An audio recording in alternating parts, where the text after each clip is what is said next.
want to talk to our friends from CSIR, and they have a new initiative. It's called ACTUATE. Sounds very exciting. I have Senior Research Scientist, Dr. Richard Baiche. Okay, I'm not butchering any names today. Dr. Richard Baiche and Imoro Suleimana. Okay, I got that one. Head teacher, Umanana. Head teacher of, what's the name of the school? Umar bin Khattab Islamic Basic School. That's the one. Okay, well, thank you, gentlemen, and thank you for joining us this morning. Thank you very much. All right, so in the first place, let's just do a quick run through of CSIR and exactly what it is that CSIR does. Yeah, CSIR is a Council for Scientific and Industrial Research. And the Institute of Industrial Research is one of the 13 institutes of the Council. And we do research and development in the area of renewable energy, especially for solar and then biogas. Okay. So we also do research in sanitation and waste management. You know the problem we have with sanitation. We also do engineering, design, and fabrication, and then we do research in material sciences. Okay. We do a lot of repair work of scientific equipment. Okay. And then we calibrate them as well. Okay, that's It is worth mentioning that we are among the few people who have been accredited to actually do scientific instrument calibration in Ghana. Oh, that's interesting. Yeah, so we have a calibration lab that we calibrate scientific instruments. Yes. Okay, sounds good. But okay, so let's talk about ACTUATE. So what's ACTUATE? I like the name. It's very catchy. ACTUATE. Yeah. What's it about? ACTUATE is actually an acronym. It's a very long name. Maybe I may have to read because it's very difficult. That's fine. To keep it in your Yes.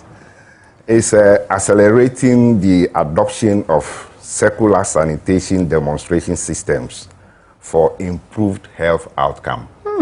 That is ACTUATE. ACTUATE, accelerating the adoption of circular sanitation demonstration systems for improved health outcomes. Yes. What does that mean? Yeah, actually, it's a research project that seeks to demonstrate by building a biogas plant in 2 places. One is in Nigeria, University of Benin, Nigeria. Then the other one is in my colleague's school, Omar bin Khattab Islamic Basic School at Madina Zongo. So it's a UK... Oh, that's my hood, that's my neighborhood. Yes, so it's a UK research-funded project. The project fund is about 700,000 pounds for the 2 locations. And basically, the idea of this project is to build a biogas plant, which is very effective and sustainable. Okay, so it's a waste management thing, isn't it? Yes, it's a waste management system. Okay, so let me talk to Imoro, because your school is benefiting. Well, have you started? Yes, the construction component has been completed. And feeding of the organic material has also taken place. It's just left with the gas to come on board, which we are expecting in some less than 2 weeks' time. Okay, so you have a show lab? Yes, please. And your students are involved in all of it. What's that been like for them? Oh, it's been interesting. I mean, most of them haven't seen equipments, pictures of equipments, translated apparatus in textbooks, now have the feel of the same. I mean, they now use some of those laboratory equipments for laboratory purposes. So it's been exciting, I mean, to the students, I mean, for now.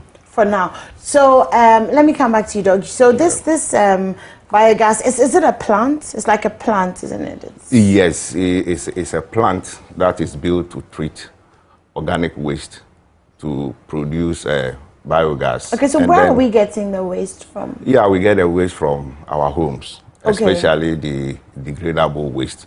So like our food waste yes, and vegetable waste, and alike.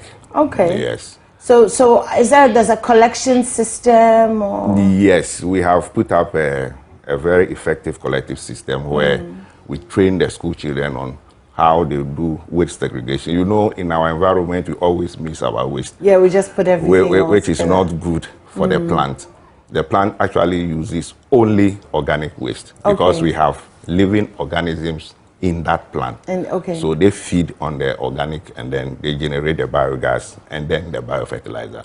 Okay, so I'm sure in your show lab you must have like a little prototype of the whole thing to be able to show the students. So what's the process? So you get the waste, it comes into the thing. Maybe like if I can elaborate on that.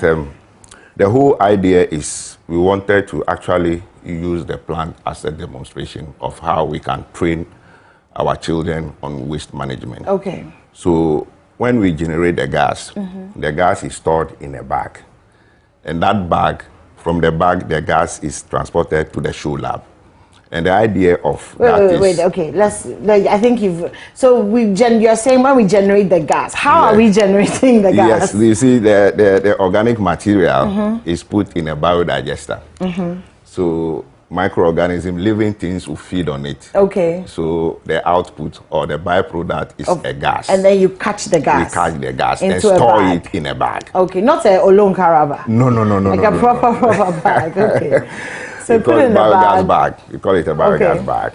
Then we store it in that bag. You see, the idea is that as you keep on feeding the plant, you continuously generate the gas. So you need to store that gas in a containment. Okay. Then after that, then you use the gas. So the third stage is to use the gas in the show lab.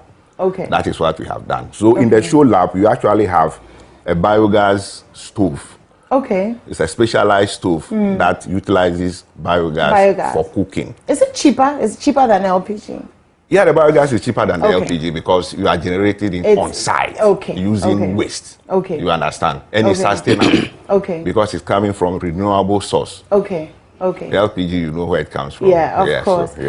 So this is at your school at the moment? Yes, please. Okay, so what's the plan? Once it's fully set up, what's the plan going to be for it? Other schools can come. Are you going to teach, other schools, other children? What are the benefits, for you, for your school, for the children? I mean, in the first place, as we now have the lab, which most schools, business schools don't have. Yeah. So right now it is helping our children to gain laboratory knowledge.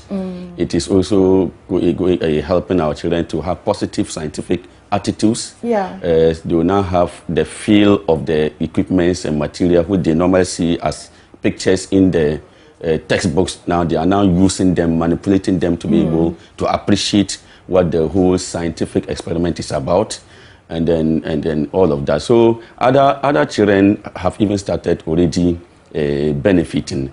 I mean, through CSIR, there was a project that took about 5 basic schools, outside UBH, to also get into training them about the waste management, segregation, and the like. So about 30 children from the 5 basic schools, making up about 150 children were brought to the school. They were taken through the biodigester design, building, and then the process by which the waste is fed and then generating the gas into the show lab. And they're also taken through in the show lab how the laboratory experiment is going to pan out. So it's open, for schools, not just within Lancaster Medina municipality, but even outside, for them to come and then learn. Yeah. CSIR and Lancaster, the ACTUATE project is not only that of also UBH. There's also a project that is taking place at Egbegbeisi. Okay. So just last month, 10 students of the school in Egbegbeisi were brought to UBH for them to go through some laboratory. And it's important for waste management. Is this the next thing for waste management in Ghana? And that's my last question. Yes. I think that is the way forward, because this project actually tries to inculcate the habit of good sanitation and waste management in students. You see, so by so doing, we'll be able to catch them young and make sure that they practice good waste management. Okay, yeah. Sounds really good. Thank you so much for joining us. I'm going to let you go. But just before you go, maybe 30 seconds, is there anything that you'd like to say or that you'd like to add, you know, about the project?